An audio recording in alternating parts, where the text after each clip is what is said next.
الرحمن الرحيم. احنا الآن لايف على انستغرام وعلى فيسبوك وعلى يوتيوب. تفضل يا أستاذ حلمي. يا أهلا يا أهلا ويا سهلا يا سهلا، أهلا بالدكتور أحمد عمارة، ويا مرحب بالضيف رقم 21 في برنامجنا أزمة ولزمة. اليوم مشرفنا من دبي الدكتور أحمد عمارة، والمعروف لا يعرف، فخلاص يعني حبيبي ربنا كفاية يخليك يا كده. رب. دكتور أحمد عمارة كفاية. ربنا كيف يخليك يا حالك يا حبيبي. دكتور؟ إيش الحمد أخبارك؟ لله، وحشتني يا راجل يا طيب. الله يسلمك. والله وانت اكثر يا دكتور، وانت ربنا اكثر. يخليك يا رب. دكتور، اولا انا احب اقول لك انت من اسمك لك نصيبين، مو نصيب واحد، نصيبين. ايوه. فانت احمد من الحمد والمحمد ان شاء الله، وانت ربنا يخليك يا رب. عمارة الارض، ربنا يعني يخليك يا رب. جمعت الاثنين يا دكتور. ربنا يخليك يا غالي، ده من ذوقك. وانا حلمي وغير واقع، يعني ما زلت حلمي. حلم. لا بقى، لا ممكن تبقى عايش في حلمك. ربنا كيف يوفقك حالك يا يا رب. دكتور؟ كله ان شاء الحمد الله. لله بخير. كيف الحجر معك؟ انا شايف مبسوط، انا حاسس انه هذا والله بص، اللي انا حصل الحجر كده ده لك. سعيد ومستمتع وما عنديش وقت، عمال اجري عمال اجري. الناس اللي بسمعهم بيقولوا عندهم ملل، لهم النبي هاتولي شويه وقت من اللي عندكم. يا دكتور، يعني انت عارف انا قديش انا احبك، صح؟ صح. بس انا ماليش في الحاجات بتاعت الطاقة وحاجات اللي انت بتسويها، بس انا والله احبك. حقك حقك. بس حقي، صح كده عادي حقك طبعا يعني. حقك. بص، خليني اقول حاجه. انا ايه من زمان عايز اتكلم في الموضوع ده، وعايز اسمع من ايه. حد ممكن يكون هو معترض، ولكن كان للأسف الناس اللي بتتكلم او اللي هو شايف من وجهة نظره ان موضوع الطاقة ده مش مظبوط بالنسبة له، او شايف ان هو غلط. للأسف ايه. معظمهم بيتجاوزوا الأدب، بيتجاوزوا الاحترام، بيتدخلوا في سمات الشخص بالغيبة والنميمة والأكاذيب للأسف شديد. وكل ما مم. ألاقي حد كده أقول حلو، أنا شايف إن هو فعلا بيتكلم كلام منطقي وعلمي وموزون، وأبدأ أقرر أعمل معاه لقاء أو أشوف عشان أبدأ أتكلم، ألاقيه يوم داخل في حاجات يعني تتخطى الأخلاق، فبقوم بعد عنه. احنا اليوم بنتكلم بكل حب، انه انا ماليش في في الاشياء دي، حق ولكن كل إنسان ولكن من حقه يكون انا متقبل عاوز شيء أو رفض. افهم، وانا عاوز افهم واتعلم، واكيد في اليوم جمهور معانا كثير ان شاء الله إن عاوز شاء الله. يتعلم بحب وباحترام وتقدير لكل العلم، الطاقة وعلم التشافي اللي انت متخصص فيه. فاحنا نتكلم، حنتكلم في ذا الموضوع طول الطريق، يعني طول الطريق هو موضوعنا. بس انت اخترت عنوان للحلقة اليوم، آه، يومئذ ستشكر كورونا. صح. عنوان يعني غريب جدا، وفي ناس قالوا لي يا عمي انا اليوم جاي عشان اقول لدكتور انا مش عاوز اشكر كورونا، انا عاوز اقتلها واشتمها. طيب، هو انا فعلا كنت مختار العنوان يومئذ ستشكر كورونا، إيه. ويمكن هو اتكتب في الاعلان حينئذ، بس هو المقصود يومئذ. انا معلش لان يا دكتور، بس اقاطعك ثانيه، ان احنا اتفضل. طالعين لايف عندي كمان، عشان اه انا داخل من حسابي، فبس بشوف كده انت ومش لايف. طالع يعني دلوقتي. انا طالع عندي كمان. اه اه خلاص تمام. طالع. بيرفكت، يلا طيب احنا تفضل يا طالعين في دكتور. كله زي ما اتفقنا. تمام، فما الله هو يعينك. هو مستضيفني، بس انا مطلعه من عندي. طالعين يا كله. عم اليوم لازم تعرفوا الشغل ده كله اليوم، يعني شغل الدكتور من هناك، انا ما عملتش حاجة، انا لبست وتشيكت وجيت. ربنا يخليك يا رب. طيب. الله يسلمك. نرجع لموضوعنا. يلا. يومئذ المقصود بيها يوم تحقق الشيء. يعني انا لو مم. قلت البني ادم مثلا، لو انت ذاكرت كويس وبدأت مم. تعرف المعلومات اللي مطلوبة منك في الدراسة بتاعتك، وانت في مم. الامتحان لو انت كنت مذاكر كويس ورايح وانت جاهز، يومئذ هتكون رايق، يومئذ آه. هتكون في قمة الروقان. ففي مم. شروط معينة عندما تتحقق يومئذ هيحصل كذا. فانا عايز اقول بقى ان شاء الله اللي هتسمعوه معانا في الحلقة دي، لو انت طبقت الحاجات اللي هنقولها يومئذ ستشكر كورونا، لو انت ما آه. طبقتهاش يومئذ ستلعن ابو كورونا. طيب ايش نعمل عشان نصل لذاك اليوم اللي نقول شكرا دكتور عمارة، وشكرا كرول. طيب خليني أضيف في الأول معلومة بتعتبر من أهم معلومات الحياة. لو احنا قلنا مثلا دلوقتي معادلة ظرف زائد شخص يساوي نتيجة، حلو كده، أو حلو. واقع. حلو.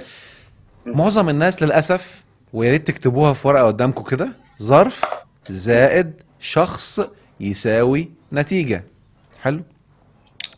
معظم الناس يظنوا ان الشخص ده محايد، زي ما هو يعني معادلة او شيء حيادي يعني، فالظرف بيجي معايا يجيب لي نتيجة. مثلا حصل ظرف سيء، انا في الظرف هيبقى نتيجة سيئة. حصل ظرف حلو، انا في الظرف هيبقى النتيجة ايجابية.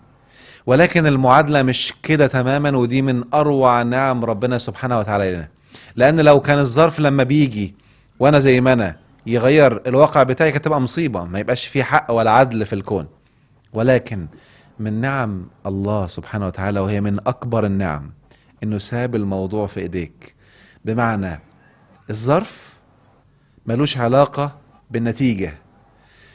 تعاملك انت مع الظرف، سلوكياتك معاه، افكارك والاكشنز والافعال اللي هتعملها هي المتحكمة في النتيجة.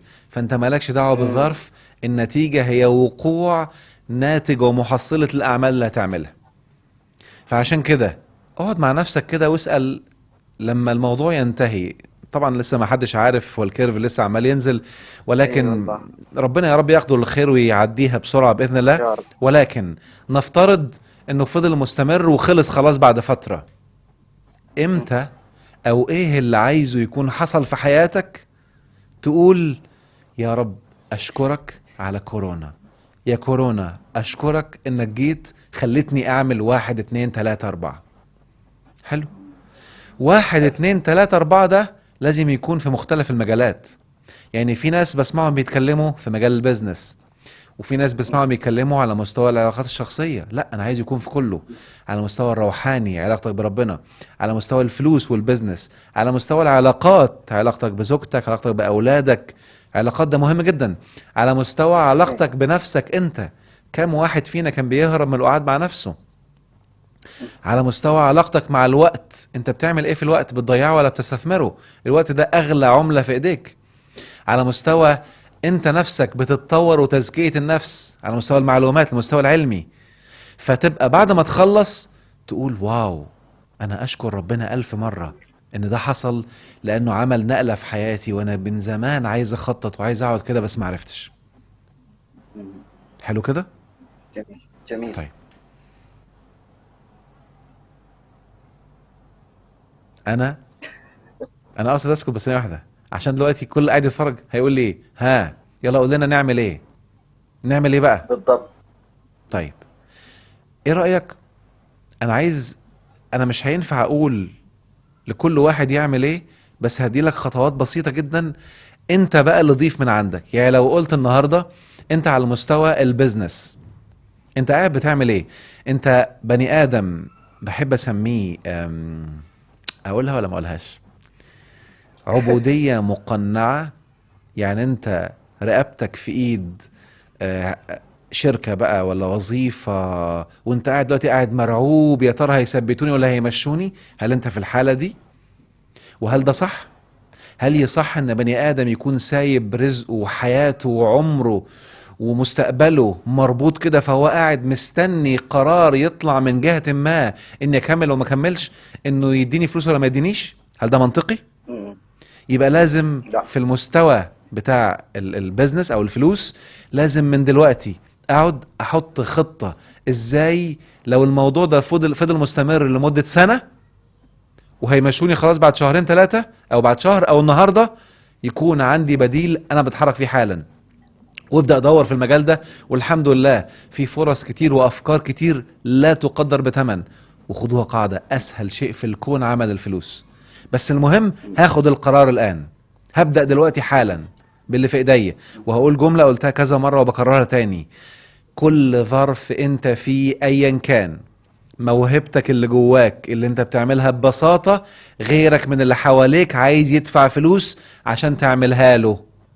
فالمصدر بتاع رزقك موجود في المحيطين. اعمل الموهبة بتاعتك كسيرفيس او كخدمة، وخد منهم مقابل هذه القيمة او هذه الخدمة. فده، واقعد فكر بقى بهدوء وابحث وانطلق في الحتة دي. هتروح على مستوى النفس. عايز اول حاجة تعملها ازاي ابدأ اقعد مع نفسي واتناقش معاها. يعني عاوزك تكتسب مهارة الحديث مع النفس والنقاش مع النفس. كل ما تبدأ طيب يا دكتور، تناقش. هذه النقطة مرة مهمة، نبغاك شوية تشرح لنا هي زيادة، لأنه طيب. أنا بكلم نفسي وبعض الأحيان نفسي ما بترد علي، نتضارب أنا وهي، يعني في مشاكل أنا ونفسي يعني. ومرة وما طردتني، يعني اكثر، في مشكلة. على فكرة حلو انك بتقول كده، وما اكثر اللي بيتضارب مع نفسه. وانا على فكرة، وانا ياما اتضاربت مع نفسي، سهلة. وانا احنا مش ياما اتضربنا رحنا وخدنا ودينا. بس أيوه المهم نتيجة التضارب ده ايه. يعني عارف أيوه، لما هو انا ده. عارف في ناس كتير للأسف، لان هو الثقة عنده فيها، مش عايز اقول خلل، بس هي فيها مشكلة.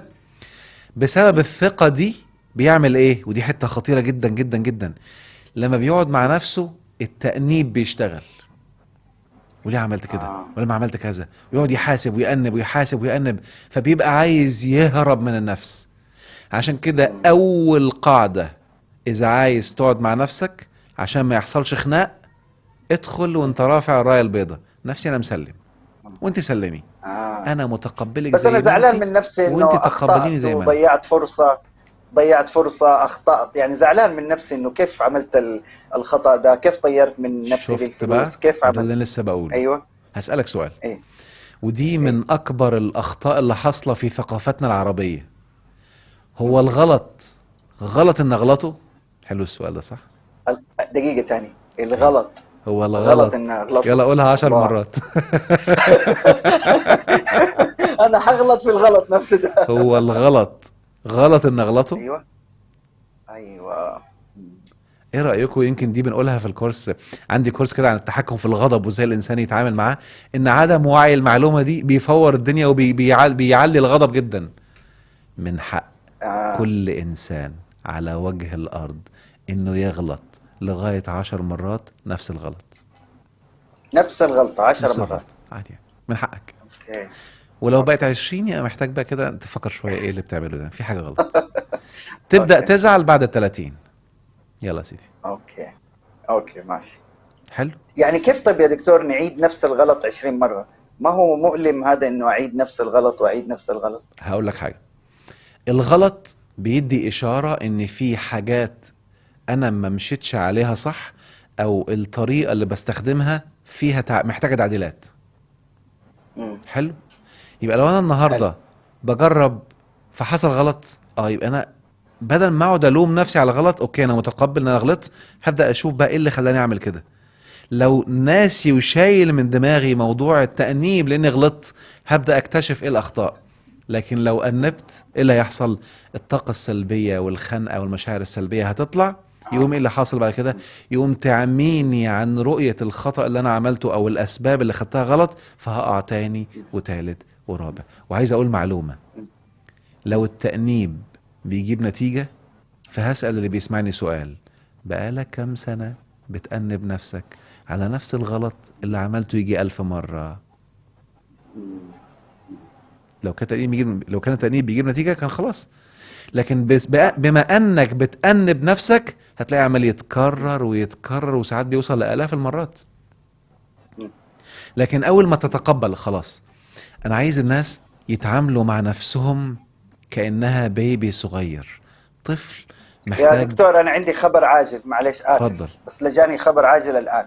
ايوه أنا زوجتي أفنان في الإمارات عندكم، والله. ايوه ومستنية موافقة الطيارة، والآن على الهواء كتبت لي إنه جات الموافقة. بسم الله ما شاء الله. ربنا يوفقها ويرجعها بالسلامة. الحمد كانت لله محبوسة بسبب يا الطيران. رب. ربنا يوفقها يا اي رب. والله، بس الحمد لله الحمد لله. ربنا فوجهك حلو يا يوفقها. دكتور، وجهك حلو يا دكتور. ربنا يوفقها ويرجعها لك بالسلامة يا رب ان شاء الان الله. انا ارتحت، الان طيب. ارتحت خلاص، اقدر أقول. الحمد لله. الان اقدر اخذ راحتي، الان الحمد اقدر لله. اغلط معك براحتي. ربنا يوفقك ويبارك لك فيها دايما يا رب الله ان شاء الله. يخليك، الله يخليك طيب، يا رب يا رب. يبقى اول حاجة هتقبل مهم. عشان يبقى عندي مهارة الحديث مع النفس. أول شيء مم. هتقبل الغلط أيا كان. طب عشان مم. أتقبله أيا كان يبقى أنتقل لنقطة رقم 2. اتعامل مع نفسك كأنها بيبي. النفس أوكي. مخلوق أمانة معاك من الإله، فأنت تعامل معاها كأنها بيبي، طبطب عليها، ليه عملتي كده، طب يلا نعمل كذا، وتشجع. عشان كده هقول جملة، في ناس للأسف بيزعلوا مني بس أنا مسؤول قدام ربنا عشان تخصصي في علم النفس. مفيش مم. حاجة في الدين اسمها جهاد النفس، في حاجة اسمها الجهاد بالنفس. يعني بالنفس، ايش الفرق؟ الجهاد وسيلة أنا والنفس بنعمله، لكن انا مش بجاهد نفسي. لفظ الجهاد في القرآن دايما بيجي مع اوكي. الشيء سلبي، جاهد الكفار، جاهد المنافقين، اه. جاهد كذا. ما ينفعش اجاهد النفس. اللي بيجاهد مم. النفس بيولع في نفسه، لكن انا بجاهد بالنفس. ومن جاهد فانما يجاهد لنفسي، فانا بجاهد اوكي. بالنفس للنفس، لكن مش بجاهد النفس. وده للاسف بسبب، انتوا عارفين ان احنا المفروض الالفاظ لما كانت بتتناقل لما بينقلها مش عارف المعلومه دي، ممكن ينقلها بدل باء يحط بدل جهاد بالنفس يحط جهاد النفس. وبالتالي مم. الجهاد بالنفس ده مهم جدا ومن ارفع واعلى انواع الجهاد. فانا مهم ابقى فاهم بقى ان انا مش عايز احارب نفسي. اللي بيحارب مم. نفسه نفسه هتغلب وهتقسمه. اوكي، يعني لو هذا بصينا كده، يعني طريقة مرة مختلفة عن اللي احنا اه كنا فاهمين. عشان كده ايه بقول ايه. انا دوري ان انا ابقى مم. مصاحب نفسي وطبطب عليها، وخطوة خطوة ننتقل بهدوء لغاية ما يبقى الخير هو ده هواية. عشان كده الهوى مم. يبقى تبعا لما أمرت به. عمر ما يبقى الهوى تبعا لما أمرت به إلا ما تبقى أنا ونفسي صحاب. لكن لو أنا عمال أجاهد نفسي، على فكرة النفس يعني فيها طاقات مهولة، فأنت أول ما تخش بقوة بمسمى جهاد النفس، النفس ذكية هتسيبك تقعد تعمل تعمل تعمل لغاية ما قواك تخور، هوب هتقوم طالعة، وهتلاقي كل اللي انت كنت عايز توقفه بقى بيتعمل أزيد وأزيد وأزيد. اوكي. الشهوة هتعلى جدا جدا جدا. لكن جهاد بالنفس انك تقعد تمخمخ وتدردش معاها وتصاحبها عشان تبدأ تحط الخطة وتشوف هي وقعت ليه. اتعامل معاها كبيبي صغير، هو بيعمل دي ليه. يمكن في افكار جوه، افكار سلبية. بالمناسبة النفس نقدر نسميها كده السوفت وير، اللي هو محصلة القناعات اللي عندك. يبقى انا عايز ابدا اشوف محصلة القناعات وافكك السلبي منها واشوف الايجابي عشان ادعمه، فتبدا النفس بصورة قوية جدا تساعدني ان انا اوصل للي انا عايزه. حلو. يبقى لو انا حلو. استفدت من الفترة دي في اني اصاحب نفسي ودردش معاها وازكيها. سؤال مهم، هو انا ينفع اجاهد حاجة انا مأمور بتزكيتها؟ شوف الناس بتعامل ازاي. ينفع آه. اجاهد شيء انا مأمور بتزكيته؟ صح صح فهمت صح. اقصد ايه؟ انا اجاهد كل شيء سلبي. ايوه. وبالتالي هو اسمه الجهاد بالنفس مش جهاد النفس، للاسف. معايا؟ يعني مع بعض مش ضد الله بعض، عليك. مع بعض. مع بعض، آه. الاتنين مع بعض. انا بجاهد بنفسي، واللي بيجاهد بنفسه بيكون لنفسه في الاخر. حلو. فالنفس حلو. تتزكى وترتقي بصورة رائعة. خلاص. وعايز اقول معلومة ان خلاص. النفس كمان فيها الطاقتين، ربنا حتى قال فألهمها فجورها وتقواها. لو انا جاهدت النفس الفجور هيعلى، لو خدت نفسي في حضني وجاهدت بالنفس الفجور هيقل والتقوى هتعلى. كل ما صاحبت النفس وركزت معاها على الناحية الإيجابية، الجانب التقي فيها هيعلى وهتلاقي نفسك بصورة رائعة. انت عارف هقولك معلومة غريبة جدا وانا ملاحظها بحكم شغلي في علم النفس، ان كل من يجاهد نفسه قلبه غليظ وقاسي وبيمشي بالغيبة والنميمة، وصعب عليه جدا يسامح، لانه قاهر نفسه وكابتها بقاله سنين، فحتى الحتة النظيفة دي مش عارف يعملها. النفس الراقية اللي حصل لها تزكية اسهل حاجة عليها انها تعمل عفو وصفح. النفس اللي كبتت تحت مسمى جهاد النفس اتدمرت، فتلاقيه بقى قاسي وغليظ وبيبان عند الغضب، بيبان عند المشاكل، بيفجر، بيخرج منه حاجات اللي قدامه بيتصدم ايه اللي بيعمله ده، عشان كان كابت على نفسه فلا يزكيها بصورة رائعة. خلاص. يبقى انا دي النقطة انا ركزت عليها كويس، لان ده اللي كل انسان بيسمعني مهم يركز عليه اذا عايز فعلا يعيش بصورة رائعة ممتعة باذن الله. خلصنا جانب النفس، خش على الجانب العلمي. دلوقتي الحمد اوكي. لله في منصات كتير جدا في كل حتة فيها معلومات في كل حاجة. ابدأ دور، اعمل سيرش. مش انا دايما بدعو انك تاخد كورسات تدفع فيها فلوس؟ قبل ما تدفع فلوس اعمل سيرش، ازاي اعمل بيزنس من الصفر، ازاي اعمل بيزنس بمبلغ قليل. هتلاقي محاضرات كتير مجانية على اليوتيوب، وانت بتدور هتفتح لك وهتشوف. ساعتها بقيت مؤهل طبق الحاجات البسيطة اللي قدامك، ثم قرر لو هتشتري كورس في حاجة زي كده هتشتري منين وفين. انت بقيت فاهم ولامم من المعلومات المجانية الموجودة. انا دايما بقول مستحيل انسان يكون عايز يعيش النعيم او عايز يعيش الوفرة ويبقى كل حياته على المجاني، ولكن المجاني خطوة عشان تفتح لك الرؤية وتبقى فاهم وبتطبق عشان تنتقل وتختار بقى هتاخد كورس منين او هتجيب كتاب تمشي فيه ازاي. فاهم قصدي؟ فلو قعدت اقرا ازاي ابدا في التراك العلمي، المعلومات العلمية في تخصصي. وحتة مهمة كمان، ايه رأيك لو قلت لك ان فترة الحجر دي هتطلع مواهب عمرك ما كنت واخد بالك منها، والمواهب دي هتساعدك، ونسبة كبيرة جدا من الناس بعد ما يخلص موضوع كورونا هيغيروا الكارير بتاعهم تماما. كلام صحيح. فيومئذ يعني ستشكر كورونا يوم ما تغير كاريرك. بس عشان تغير كاريرك لازم تكون قريت ودرست وطبقت أي. وجربت. فرصة، معاك وقت. انت كنت في مطحنة الشغل ليل نهار، دلوقتي انت رايق. أي. عارف معلومة استاذ حلمي سريعة جدا بنقولها للناس؟ فترة الشباب وانت لسه صغير جرب حاجات كتير عشان تبدأ موهبتك تبان، تثقل وتبان. معظمنا للأسف ما جربش حاجات كتير من صغره، فلما دخل معمعة الشغل والمسؤولية بقى في المفرمة، او بنسميها بقى الطاحونة، بعض اللهجات عندنا في مصر يعني. فبقى في الطاحونة دي فما عادش فاضي وقت يجرب حاجات. دلوقتي لما تبدأ تجرب حاجات، ايه رأيكم لو قلت لكم ان كل ما جربت حاجة جديدة فيزيكال في الجسم، المخ بينمو فيه خلايا عصبية جديدة، فالكونكشنز والوصلات داخل الخلايا العصبية بتزيد، فسرعة ادراكك بتعلى. وممكن تكون اتعلمت الطبخ، واتعلمت تقعد مع ابنك تذاكر له، واتعلمت تنظف اوضتك وتكنس وتعمل الكلام ده كله، واتعلمت تزرع. في ناس بدأوا يزرعوا اكل صحي ويشوفوا ويسوا ويعملوا الحرث والكلام ده كله. كل الحاجات دي كلها لما كل خلايا عصبية متعلقة بكل مجال من دول تنمو عندك، هتلاقي فجأة لما تفكر في البيزنس افكار جديدة زادت عندك وانت مش واخد بالك، مع انك مش رابط بين دي وبين دي. يعني هقول معلومة لكل طالب بيسمعني في العالم العربي، ومعلومة انا بقولها بوعي وبصورة انا مرتاح ليها جدا وربنا يسألني عليها، عشان ما حدش يقول اوبا ده شكله كده ومش شكله كده. انسف الافكار السلبية واسمع كلامي. المناهج العلمية اللي موجودة، اللي في الدراسة، اللي موجودة عندنا في العالم العربي، تم وضعها على ايدي متخصصين رائعين متميزين في علم النفس، لجعل الطالب يدرس مختلف الحاجات اللي هو ممكن يكون مستحيل يكون دي صميم شغله في الواقع، ولكن هتفتح لك مخك في حاجات كتير. لما تكبر وتمسك تراك شغل كله هيفيدك في المستقبل.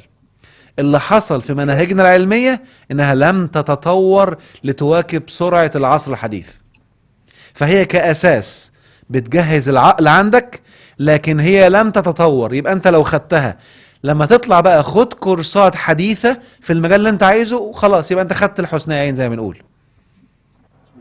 وده واللي بيتعامل مع الناس اللي في الغرب هيدرك الكلام ده جدا. تلاقي الناس اللي بره، والله العظيم يا استاذ حلمي، انا مره في بنت كنت بعمل معاها بيزنس زمان 2003 2004، فكنت انا كان عندي قناعه كده، اعمل بيزنس مع بنت هتبقى اكثر امانا من راجل ممكن فجاه ياخد الفلوس ويهرب. البنات تلاقيهم في البيزنس والفلوس تلاقيهم كده اكثر ثقه. يعني هي كانت عندي قناعه من زمان، والحمد لله عمرها ما خابت معايا، ولما اتنصب عليها من راجل. المهم فكنت لما هبعت فلوس لحد وكذا ألف دولار والكلام ده كله كنت بختار بنات وببدأ أعمل معاهم بيزنس، والحمد لله كانت رائعة. ففي مرة في بنت كده بعت لها كنت عايزة تشتري لابتوب، واللابتوب ده بيتشحن لأمريكا بس، قبل ما بقى في شركات بقى دلوقتي بقى بتعمل التسهيلات في الشحن والكلام ده كله. ايه. خلاص. فانا قلت لها بالظبط كده، هي كان اسمها اشلي، قلت لها اشلي انا هبعت لك اللابتوب فهيجي لك، لو سمحتي هتشيلي منه الفاتوره اللي فيها عنوانك، وهتطبعي الفاتوره اللي بعتها لك دي اللي فيها عنواني واسمي، حطيها وروحي مكتب الشحن اشحنيها تاني. جميل. اي حد بيسمعني في العالم العربي فهم يعمل ايه. بسيط. تخيل هي بعتت لي ايه؟ ايه. قالت لي لو سمحت ابعت لي الستبس 1 2 3 4 عشان ما لخبطش. يا لهوي. والله العلي العظيم. قلت لها اشلي when you receive the box 1 open the box.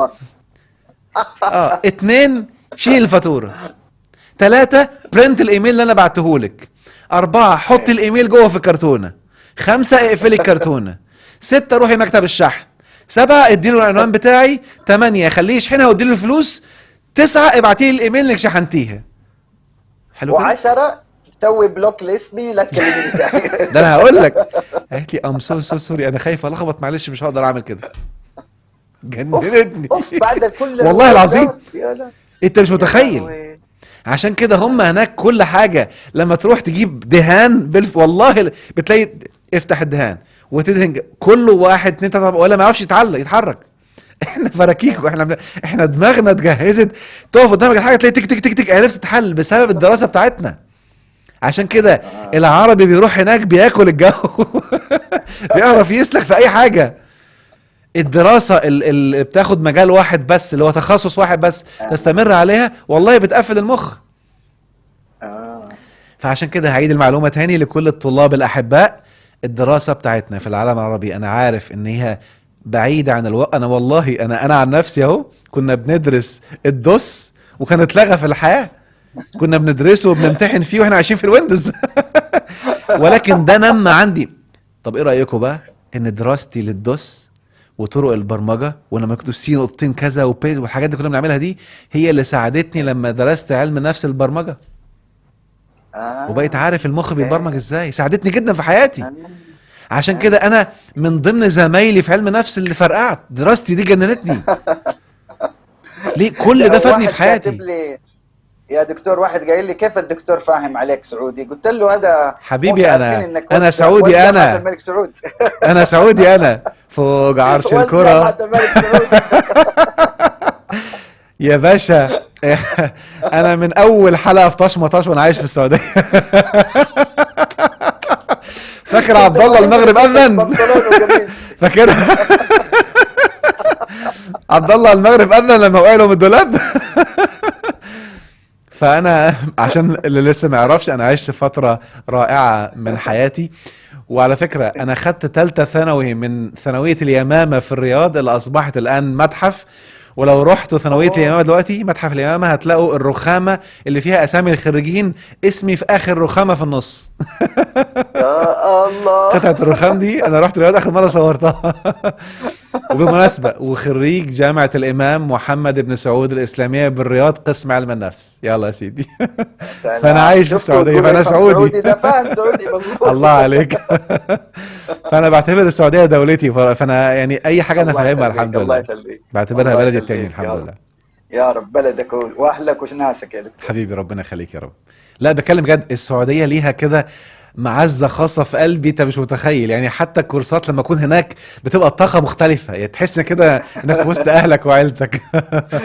ان شاء الله يا رب قريبا ان شاء الله تفرج الغمة ان شاء الله بإذن الله. ونشوفك بإذن الله ان شاء الله. طيب يا دكتور دحين نرجع بس لحاجة كانوا في بعض الأسئلة بيقولوا انه الجهاد بالنفس صعب جدا لانه احنا بنلوم نفسنا والمجتمع على قدر ما نسمع انه اغلط عادي اتعلم، لكن الحقيقه انه المجتمع ما يكون متساهل مع الله عليك. فكيف نكون متساهلين ما بين نفسي وما بين مجتمع؟ وشكرا للشخص اللي سأل السؤال احييك من القلب. اول حاجه لازم تعملها في تزكيه النفس انك تتدرب يوميا. المهم كيف يراني رب الناس لا يهمني رأي الناس والله ما هيسيبوك في حالك. عندنا قصة زمان كنا بناخدها واحنا صغيرين في مدرسة، قصة جحا وابنه والحمار. عارفينها؟ هقولها بسرعة.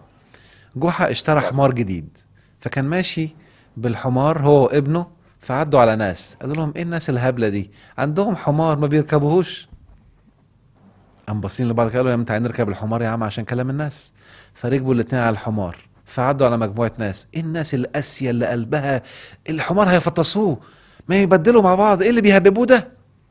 فبصوا لبعض كده قال له خلاص يا ابني انزل، وقال له خلاص بابا انت خليك انت اركب وانا هنزل انا امشي جنبك الحمار. عدوا على ناس شايفين الاب اللي ما عندوش ريحه الدم ولا ريحه القلب سايب ابنه ماشي كده، ايه الاب الحقود ده. قال له يا ابني بقول لك ايه، انا انزل انت، انا هنزل انا واركب انت على الحمار. ركب الواد على الحمار، عدى على بعض الناس شايفين الابن الحقود راكب وسايب ابوه ماشي الغلبان الكبير في السن. بصوا لبعض قالوا بقول لك ايه تعال نشيل الحمار احسن يمكن نلاقي فهم الاثنين شالوا الحمار. فعدوا على الناس شايفين المتخلفين عندهم حمار وشايلينه، راحوا رايحين رامينه في البحر. اعرف عارف انت في اغنيه كده لجورج وسوف يقول لك ايه، كلام الناس لا بيقدم لا ولا بيقدم بيأخر ولا ولا يأخر، يأخر. كلام فاضي. فخدها ايه قاعده ايه قولها دايما كده، المهم لا يهمني رأي الناس، المهم كيف يراني رب الناس. رب مهم، الناس. ده المنهج اللي انا بعمله في حياتي، عشان كده هتلاقيني دايما ساعات بتجنن ومش مهم الناس، بكسر ايه الناس يبقى شايفاني ازاي. اوكي اوكي.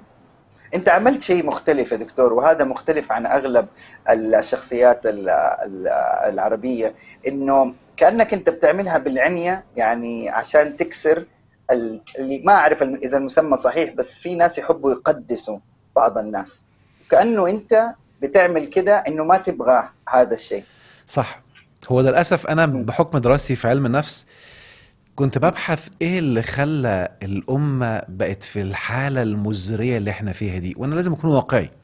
يعني انا كنت م- بحس بحالة من الألم وانا شايفنا كده بقينا في ذيل الأمم، واشوف تاريخنا زمان كان تاريخ عظيم رائع راقي.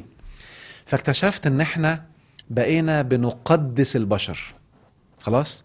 وبنقدسهم معناه ايه؟ ان احنا بنحطهم في اطار، الاطار ده لو اي حد بقى عليه هسمع كلامه وامشي وراه من غير ما افكر، سواء كان اطار في شكل ديني بشكل معين، او في شكل بدلة بقى وجرافطة وكلام علمي منمق وكلام تحس ان هو اكاديمي كده بالادلة والابحاث واسمين ثلاثة انجليزي على اسمين قال فلان وقال علان اللي مسميها في الدراسات الاقتباس والكلام ده كله. فالشكل ده بقى اي حد بيطلع عليه شكرا الكلام بيتاخد م- وما بيعديش على فلاتر العقل. فانا قلت هو انا هطلع انا بقى اعمل نفس الموضوع ده، اكرر نفس القصة ونفس الفيلم ده. فتعمدت ان انا كل فترة اخبط الفكرة اللي بيحطوها عني في عقلهم. لو عشان كده دايما بقول لهم كده ايه، هتيجي تحط لي ليبل او تصنفني نتلخبط، مش اتحداك لو عرفت تصنفني هتلاقيني مرة اهبل، م- ومرة عيل صغير، م- ومرة كلامي تقيل، ومرة كلامي تافه، ومرة كلامي عميق، ومرة كلامي سطحي، ومرة تحس ان الكلام واو جديد، ومرة كلام مكرر، مش هتعرف تصنفني. فبتعمد اوكي. اعمل كده ليه، وساعات مثلا بتعمد اعمل حاجات خارج اطار العرف المجتمعي. انا معياري حلال وحرام، ماليش دعوه بالعرف المجتمعي. م- فبتعمد صح. اعمل حاجات خارج اطار العرف عشان اصدمه، عشان يبدا يفكر ايه ده، م- ده شكله غلط، فكر في اللي بقوله، م- اوعى تمشي وراي. م- وساعات بقول لهم كده انا هاجي يوم من الايام اقول لك يا آه. رب ماليش دعوه بيك، شغل مخك. اي يعني أنا عندي آية في اوكي. القرآن إيه، وإذ تبرأ الذين اتبعوا من الذين اتبعوا ورأوا العذاب وتقطعت بهم الأسباب وقال الذين اتبعوا لو أن لنا كرة فنتبرأ منهم كما تبرأوا منا، تبرأ من دلوقتي يا حلو، شغل مخك. اوكي يعني أنا عندي، اوكي. هقول لك قصة صغيرة كده أثرت فيها زمان. كان الشيخ الشعراوي لما كان في بداية حياته كده وبيعمل حلقة في تلفزيون وما كانش فيه قنوات فضائية بقى، فكان كل مصر بتتفرج عليه، فكانوا بيمدحوه يقولوا كلام إيجابي، فكان بيحس بأن الإيجو بيعلى. فكان بيعمل إيه عشان يكسر الإيجو ده، والمهم ربنا شايفني إيه مش مهم الناس، كان بينزل ويمسح حمامات المساجد. فالفكرة والقصة دخلت دماغي قوي، عشان الناس تشوفه بيمسح حمامات مساجد أنا بكسر الإيجو، عشان ما تبقاش صورتي بقى آه. الكذا او النفخه الكدابه دي. فانا بيني وبينك هقول لك على سر كده، قعدت افكر كده همسح حمامات المساجد مش هي دي اللي انا كنت في الجيش بنمسح حمامات كل يوم، فما كانش فارق معايا. عادي عادي كانت عملتها عادي. يعني، مش احنا دخلنا الجيش، احنا كلنا تعابين حيه، تعابين ما فعتش، لا عاد حاجه بتقرفني ولا حاجه بتكسفني. يعني حته ان انا امسح قدام الناس دي لا. فقعدت افكر ايه اللي لو عملته يبقى ضربه. فقلت بس انت نيتك ايش. يعني بصوره، والمهم ربنا شايف اللي بتعمله، مش مهم الناس. انت نيتك تغير الفكر بتاع المجتمع عشان يفوقوا ويبقوا سعداء. فادخل للحاجات التابوهات اللي هم ما فكروش فيها واضرب فيها بس وشوف اللي هيحصل. يعني هديك مثال قنبله دلوقتي. دخلت في مره على الفيسبوك وقمت كاتب ايه، ما تصدمش هبين بعد شويه. قمت كاتب انا يلا. احمد عماره صلى الله عليه وسلم، وانت كمان صلى الله عليك وسلم، وارجع لكتاب ربك وتأكد، وعينك ما تشوف الا يا النور. لهوي يا لهوي شتايم شتايم يا شتايم لهوي. وكافر يا زنديق يا وسبتهم. يا رب إيه. انا بحرق كل اللي عملته. على فكره الناس كانت امبارح بتمدحني، النهارده بتشتمني، بتلعن تيت شتايم بقى ايه. ومن كان يمدحك بالامس دلوقتي يا لهوي يا يا لهوي. رب. والله العظيم يوميها حتى يا رب انت المهم، يا رب انت رقم واحد بالنسبه لي. المهم كيف تراني، مش مهم الناس. وسبت ولا دخلت مسحت اي كومنت. خدت شتايم يوميها تقريبا، يا سبتها 24 ساعه يا 48 ساعه شتايم.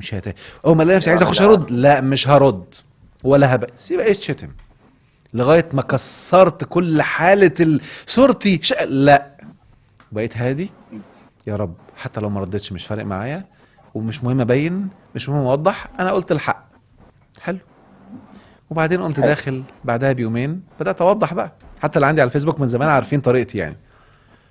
يا حبيبي هو مين اللي قالك ان دي ما تنفعش الا للرسل؟ هسألك سؤال. هو مش ربنا قال لي في القرآن هو الذي يصلي عليكم وملائكته؟ فانا قلت له بيقولوا لي انتوا مالكم في ايه؟ ما ربنا بيصلي علينا وملائكته. طب ثانية واحدة كده، مش ربنا قال في القرآن بشر الصابرين الذين إذا أصابتهم مصيبة قالوا إنا لله وإنا إليه راجعون أولئك عليهم صلوات من ربهم ورحمة. طب أنا قلتها يا عم، أنا قلت إنا لله وإنا راجعون فعليا صلوات من ربي ورحمة. أنا بأكد اللي ربنا قاله لي. أنت مالك؟ طب ثانية واحدة كده، هو أصلا سيدنا محمد عليه الصلاة والسلام إحنا بنصلي عليه ليه؟ هو للأسف ما حدش بيفكر. إحنا بنصلي عليه رد للصلاة بتاعته علينا، لأن ربنا أمره يصلي علينا. وصلي عليهم إن صلاتك سكن لهم. فهو كان بيصلي علينا فإحنا بنرد الصلاة. فما حدش بيشغل عقله. حتى أذكر مرة جالي حد من قرايبنا كده قال لي طيب صلى، طب سلم بقى. قلت له تعالى شكل. أنا بص أكتر حاجة بتخليني أبقى عايز أمسك اللي قدامي أخنقه إنه يكون حافظ مش فاهم. قلت له تعالى كده سمع لي التشهد. سمع التشهد. أما إلى تحياته لله وكده بقى وصلاة كمل. السلام عليكم يا نبي ورحمة الله وبركاته، السلام علينا. قلت له إيه؟ ثانية واحدة كده إيه؟ أنت بتقولها كل يوم في التشهد يا زكي السلام علينا، ده من ضمن الصلاة. أنت بتقر السلام علينا في إيه؟ الصلاة والسلام علينا في إيه؟ فكده بقى أنا طيب يا دكتور، بستخدم هذه الوسيلة عشان أخلي المخ يفكر. اتفضل. طيب ندخل على الموضوع اللي أنا عاوز أفهمه، اللي هو علم الطاقة وعلم التشافي، وبالذات الآن أظن إنه العالم كله في حالة نفسية، سواء سلبية ولا إيجابية ولا إيش تكون، بس كله الآن متأثر نوعا ما أو كثيرا ما على الحالة اللي إحنا فيها. فالعلم هذا نبغى كده يعني مختصرا، عارف انه صعب، بس انه تعطينا فرصه للي ما يعرف هذا العلم وايش فائدته وايش ممكن يفيدنا في هذه الازمه الان. هقول بس معلومه مهمه جدا، ان كل علم حديث دخل للعالم الاسلامي للاسف تصدر ليه بعض الناس اللي هم لا يتبينوا، وهوب هوب هوب يكفر ويشيطن ويبدا يعمل حاجات، وهم للاسف لا يطبقون اوائل الاوامر الاصليه في الدين. فتبينوا فتدبروا معايا. حتى إن جاءكم فاسق بنبأ فتبينوا أن تصيبوا قوما بجهالة. وعلى فكرة ركز معايا كده، فتصبحوا على ما فعلتم نادمين. مش معناها انك هتندم على اللي انت قلته عليه، لا، انت هتتحط في سيتويشن حالته ندامة، تبقى عايش في ندامة. فخلي بالك هتبقى حياتك كلها ندم. ندم على خساره فلوس، ندم هتبقى في حياتك كلها بسبب اللي انت عملته في حاله ندم. حلو كده. ودايما تبقى ندمان من مواقف، ندمان من اللي خسرتهم، ندمان من كثره الخسارات في حياتك. المهم، فالنقطه المهمه ايه؟ الطبعه لما دخلت العالم الاسلامي انت عارف ان هم حرموها، وقعدت 200 سنه العالم الاسلامي بعيد عنها بسبب تحريم المحرمين. عندكم في السعوديه لما التليفون دخل كانوا محرمينه لغايه ما جه حد قرا فيه قران. ولما الدش، انا فاكر بودني واحنا في العربيه وانا في الجامعه او في الثانوي، لما كان الدش بدا يطلع واعوذ بالله، والدش حرام، والتلفزيون حرام، والتصوير حرام. احنا كنا في انا رحت سنه في اليمن، التصوير كان حرام. وكان ايه؟ كان ممنوع التصوير الا للبطايق وتكون ابيض واسود، اصل الالوان حرام. واليومين دول اللي انا شفتهم بعيني كانوا بيقولوا تصوير حرام، هم اول ما عندهم بوسترات دلوقتي. فالمشكله ان كل ما حاجه بتخش جديده يشيطنوها، وحرام حرام حرام حرام وهوب. فده اللي حصل في الطاقه بالظبط، لانهم مش فاهمين اللي بيتم، وعشان يشيطن هوب بيقوم قالك جن ويقول لك سحر. طب ما هو السحر طاقه اصلا. خدوها قاعده: كل شيء غير مرئي يحدث تاثير هو طاقه. والطاقه زي ما ليها شيء ايجابي ليها شيء سلبي، زي الديناميت. كل شيء في الكون ربنا قال عنه: ومن كل شيء خلقنا زوجين. فاللي بيهاجم الطاقه بيقول لك ايه؟ بيركز على الشيء السلبي، يقول لك ده سلبي، ده كذا. طب ما الدواء، انا ممكن ادي لحد دواء اموته، وادي لحد دواء اخليه يخف ويتشافى، صح ولا غلط؟ وبالتالي صح. كل شيء في الكون سلبي. الحسد لا يمكن يحصل الا بالطاقه. يعني هو ايه اللي حاصل؟ الحسد عباره عن ايه؟ طاقه سلبيه خرجت من اللي بيحسد الى المحسود، فاثرت عليه سلبا، فبتقع في النتائج. لو انت دارس طاقه حتى بقى الطاقة عن بعد مستحيل يا حاسد. دكتور؟ طبعا. يعني الآن وإحنا كده شايفينك بنحس بالطاقة برضه. هقول لك حاجه. آه. الطاقه، عارف اللي درس علمي عارف المعلومه دي، لازم يبقى في حاجه اسمها بنسميها وسط، او الماتيريال اللي في النص اللي احنا بنحط فيه الحاجات عشان يحصل تواصل. يعني الصوت دلوقتي بينتقل من بق الان للمايك عن طريق وسط. الوسط ده الميديا، اقصد الميديا. الوسط ده هو وسط غير مرئي، لو كان فراغ الصوت مش هيتنقل. يعني في الفضاء لو حد كلم حد مش هيسمعه، لان الدنيا فاضيه معايا، فالذبذبات مش هتنتقل فيه. اللي بيحصل ايه؟ الطاقه هي الوسط اللي الافكار بتنتقل فيه. وبالتالي ده بيفسر علميا ليه ممكن تبقى النهارده قاعده في البيت في امان الله تحس ان ابنها اللي في امريكا عنده مشكله، ما في كونكشن بينهم. ده بنسميه الكونكشن الطاقي، الاتصال الطاقي ده ممكن النهارده وبتحصل مع كل واحد فينا. انت عارف يا حلمي ان انا لو انا دلوقتي ناوي اكلم حد، بمجرد ما صورته جت في ذهني نشأ مجال من الطاقه بيني وبينه، فممكن فجأة صورتي تيجي قدامه فاكلمه يقول لي ده انت جيت على بالي. نقول فكرت الله، جات ما على الطاقه اللي بتفسر بالي. الكلام ده، اللي مش دارس طاقه عايش أوكي. في البلاله، مش مدرك ابعاد كتير من الكون.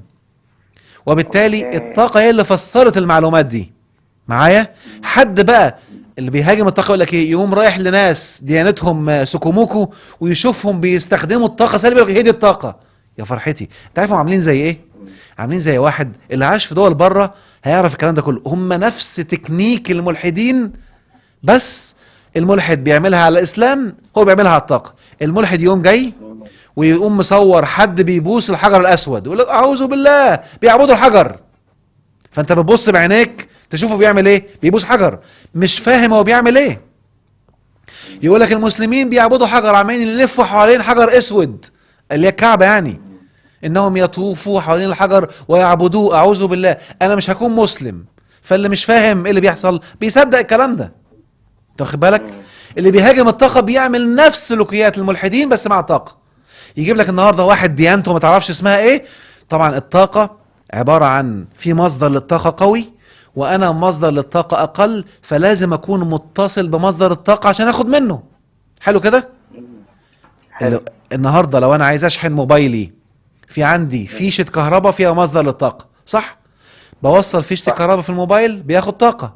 البيت نفسه واخد من الفيشه الاصليه او من البوكس الكبير في الشارع، والبوكس الكبير واخد من الشركه او من المكان الكبير بتاعت كهرباء، شركه الكهرباء الاصليه اللي هو المحول الكبير في الحي.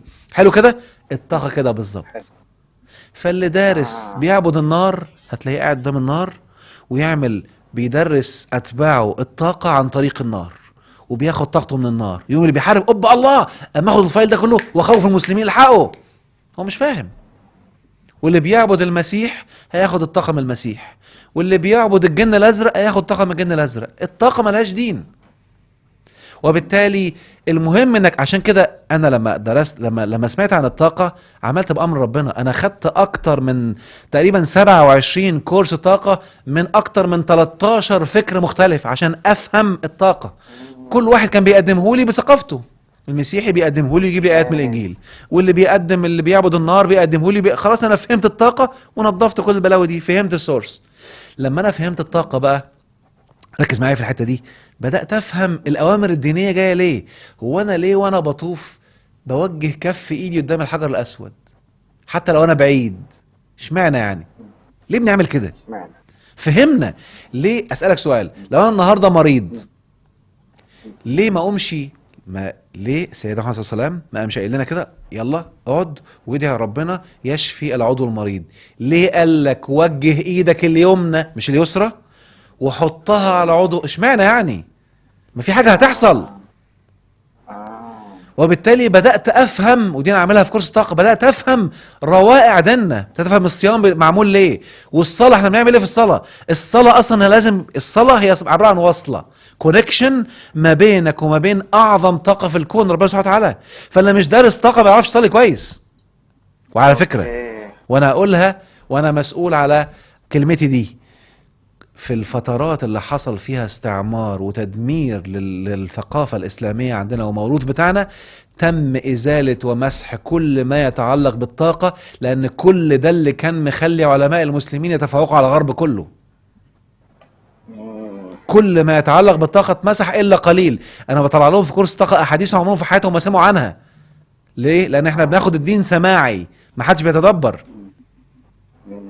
وبالتالي الطاقة بقى واردة في القرآن بكذا مصدر بكذا اسم، لأن هي في حاجة اسمها طاقة كونية، وفي حاجة اسمها طاقة إيجابية اللي فيها كل الأسامي الإيجابية من أسماء الله سبحانه وتعالى، وفي حاجة اسمها الطاقة الفردية اللي اسمها الهالة، وفي حاجة اسمها الطاقة المرتبطة بالذكريات بتاعتك والتفاصيل وسمات شخصيتك. ركز معايا بقى. الطاقة الإيجابية اللي هي العامة اسمها في القرآن النور، ده اسمها. وهسألك سؤال بقى، عارف الهالة اللي بنشرحها في الطاقة دي؟ مش بيقول لك بتوع الطاقة، بيقول لك الشخص الإيجابي اللي صحته قوية بتبقى الهالة حواليه إيجابية من كل اتجاه. وبيقول لك الشخص المريض بتبقى الهالة فيها أماكن فاضية فبيدخل منها الطاقات السلبية. طب إيه رأيك بقى؟ بالله عليك، هو ليه سيدنا محمد عليه الصلاة والسلام كان بيرسم الهالة بتاعته؟ اللهم اجعل عن يميني نورا وعن يساري نورا ومن امامي نورا ومن فوقي نورا ومن خلفي نورا، اقصد ومن فوقي نورا ومن تحتي نورا واجعل لي نور. ليه؟ عشان انور يعني؟ ده طاقة رسمي. انا فهمت كل الكلام ده لما درست الطاقة، فهمت ليه الكلام ده، وانا بدعي ساعتها وانا دارس طاقة بيحصل سحر، لان فهمت اللي بيحصل وشفته متصور قدامي. فهمت اقصد ايه؟ كيف؟ وبالتالي كيف متصور قدام؟ بص يا باشا، في دلوقتي كاميرا اسمها كيرليان. الكاميرا دي عملها عالم روسي عبقري.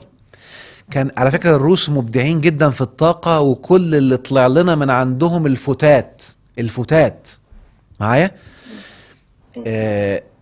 كانوا عاوزين يصوروا الطاقة حوالين البني آدم بصورة علمية، قعدوا يلفوا ما عرفوش، لغاية ما كيرليان عمل حركة، معلش احنا بنقولها في مصر كده حركة صايعة.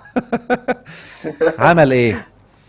لما تم اختراع الكاميرات اللي بتصور المجال الكهرومغناطيسي اللي هو الكهرباء، وعرفوا يصوروا الكهرباء بكاميرات معينة، قال لك الله، طب لو انا حطيت صوابع الانسان بتيار كهربائي بسيط، فالطاقة هتسري في خلاياه وهتسري في الهالة، واقوم مصور المجال ده. فانا صورت كأنها اشعة بالصبغة بالظبط. وبدأ يصور المجال الكهربي اللي بيسري في الهالة بتاعتك.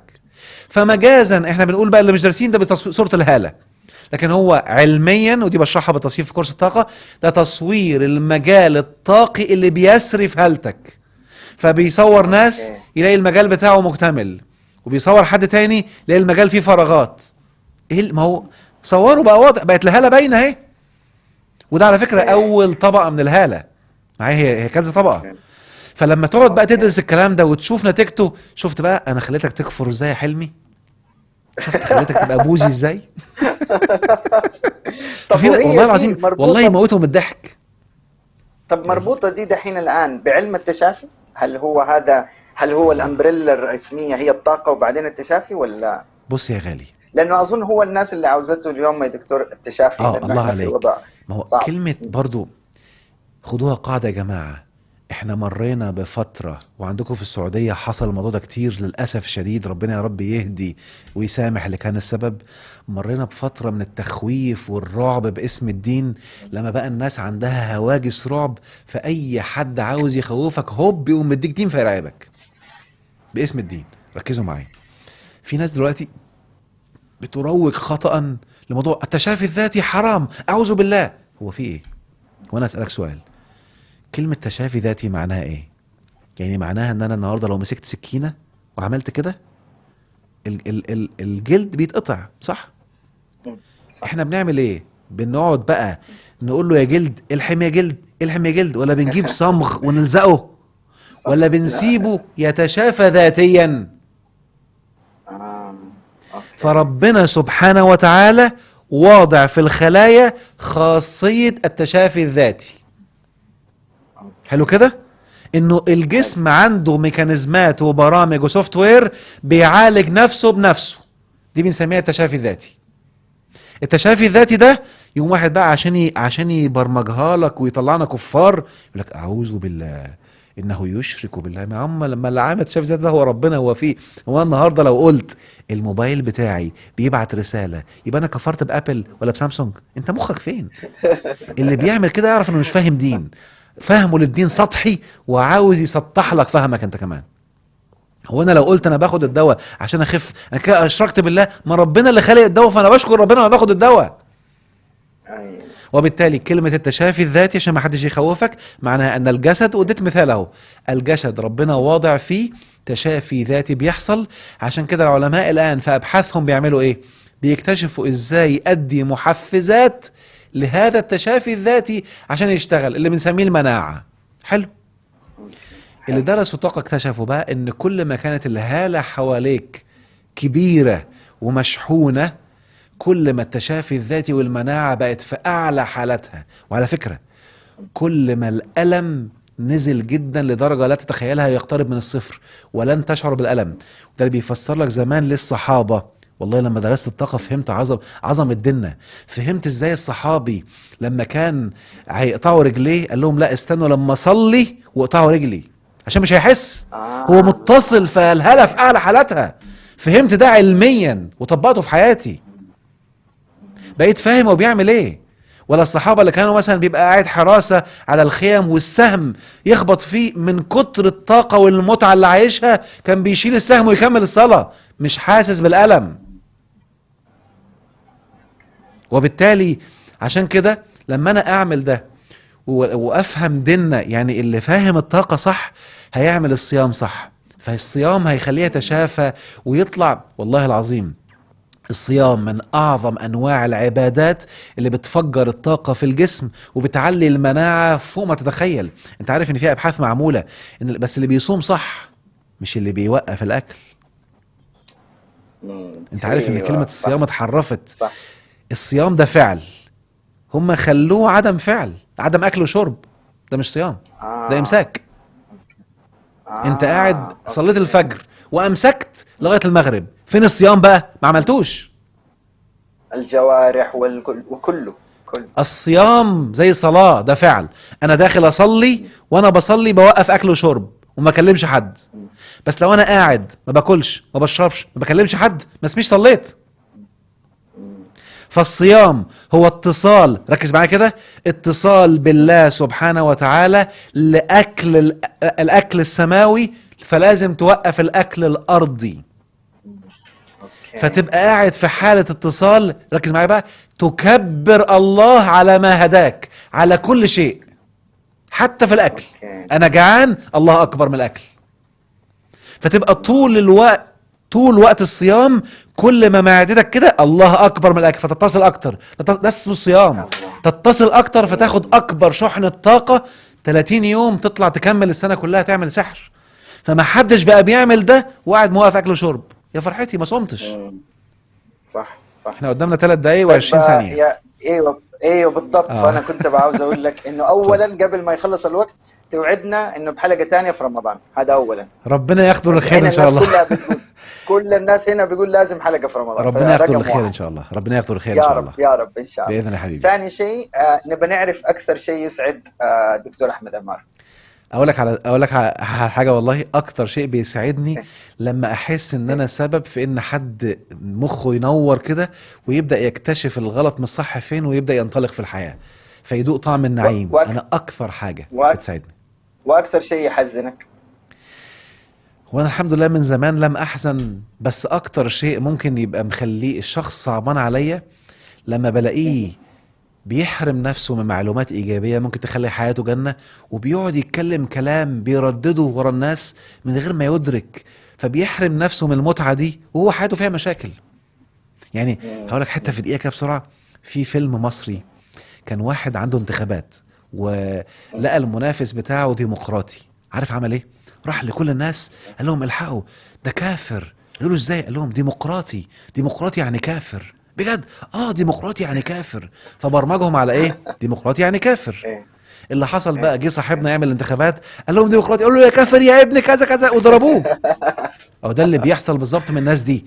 طاقة يعني خزعبلات، طاقة يعني دجل، طاقة وانتوا بتردد وراه كده، فانت بتضيع على نفسك فرص لا تتخيلها. بلاش تردد زي البغبغان وشغل مخك ايوه. وتبين. طيب انا ما زلت اقول لك يا دكتور انا احبك، حبيبي ربنا وان شاء يخليك يا الله رب.